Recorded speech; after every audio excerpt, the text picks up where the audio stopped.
All right, today we're going to talk about ice massage as a therapeutic modality. And one way to do ice massage is to take a styrofoam cup and you want to tear the bottom out of it so that the ice is exposed.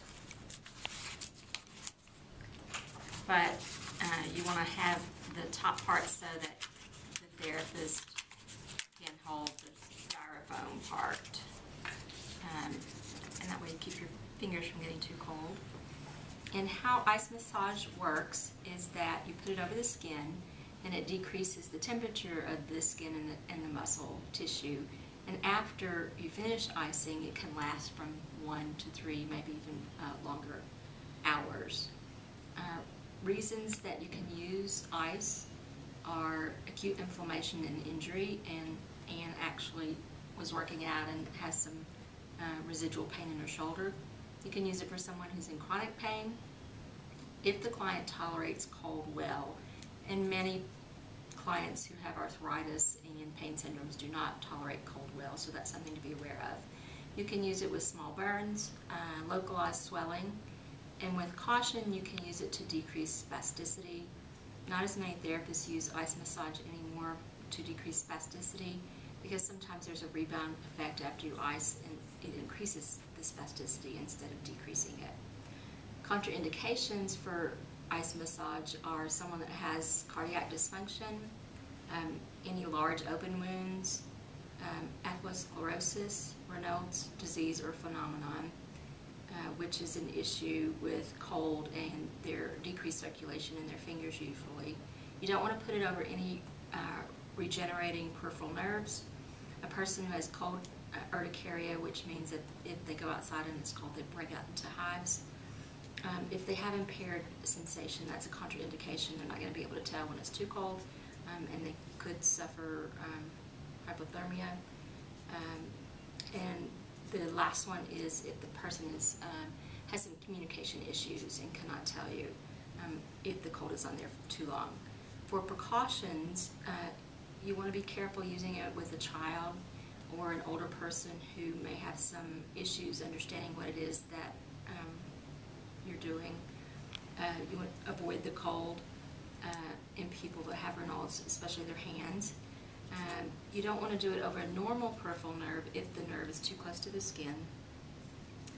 And this I found interesting. I wasn't aware of this until I did my reading.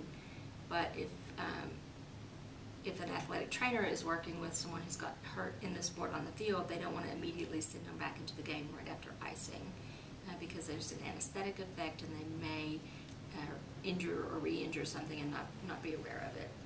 And then when somebody is hypersensitive to ice. So what we're going to do today is first I'm going to place a towel under where we're icing so that we limit the amount of water that gets on her clothing. And then you want to, if there's any necklace or if you use icing on the hands or the wrists, you want to remove any jewelry. And you don't have to use a lot of pressure, so minimal pressure, and you want to do it at a moderate speed, and you want to overlap it, so it's going to be cold. And so you want to ice where the pain is, and sort of overlap as you're icing. And you can do this anywhere from usually 10 to 15 minutes to cool the muscle tissue. And if you're using it as part of someone that's just had surgery or an acute injury, then you can use it in conjunction with compression and elevation and rest. Also, if you're using it for spasticity, and not as many therapists use that anymore, as we were saying earlier, but you want to do it for longer periods of time, so you would do it for anywhere from 20 to 45 minutes if you're doing it for spasticity. And you notice the skin started getting red, and that's normal. That's what you want to expect. And then you just continue doing this for 10 or 15 minutes. And the person should go through several sensations and end up with an anesthetic or ache feel, a numbness at the end. And then usually in therapy, the clients that you see receiving ice massage are those that maybe have worked out hard during therapy and maybe do a little bit more in therapy than they usually do at home or with their home program. And so icing is often done at the end of a treatment session to sort of cool the tissue down and to limit any inflammation that may occur as a result of overworking the tissue during the therapy session. And then I'm going to go ahead and stop. You feeling okay? Mm-hmm. All right. Then dab off the extra water. And then for